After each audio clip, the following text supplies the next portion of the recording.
এই কয়টা সাজনা 100 খান টাকা নিল, তাও আবার গুনে গুনে। টাকা নাও আর যাই করো, খাওয়া কিন্তু আটকাতে পারবে না। তো কড়াইতে তেল দিয়ে দিলাম, এরপরে হচ্ছে রসুন কুচি পেঁয়াজ কুচি দিয়ে দিচ্ছি।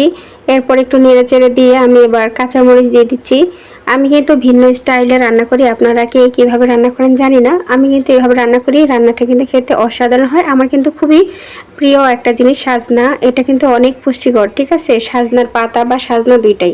এখানে কোনো রকমের বেশি মশলা ইউজ করা যাবে না। কাঁচামরিচ, ধনিয়া গুঁড়া, হলুদের গুঁড়া আর হচ্ছে লবণ দিয়ে দিচ্ছি পরিমাণ মতো। আপনারা যে যার মতো লবণ দিয়ে নেবেন পরিমাণ মতো। এরপরে কিন্তু ভিজিয়ে রাখা ডালটা দিয়ে একটু কষিয়ে নিয়ে এরপর আমি পরিমাণ মতো পানি দিয়ে ডালটাকে ফুটিয়ে নিয়েছি। এরপরে কিন্তু একটু ঘুটনি দিয়ে আমি কিন্তু একটু ভেঙে দিলাম, ভেঙে দিয়ে কিন্তু আমি সাজনাগুলো দিয়ে দিয়েছি। আপনারা এইভাবে রান্না করবেন। এই পর্যায়ে দেখেন আমার হয়ে গিয়েছে।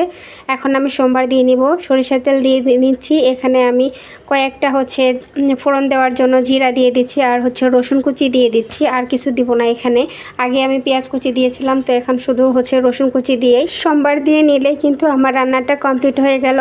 দেখতেই পাচ্ছেন আমার রান্না কিন্তু কমপ্লিট হয়ে গেছে। কিছুক্ষণ জাল করে নিয়ে এলেই হয়ে গেল রেডি। আল্লাহ হাফেজ।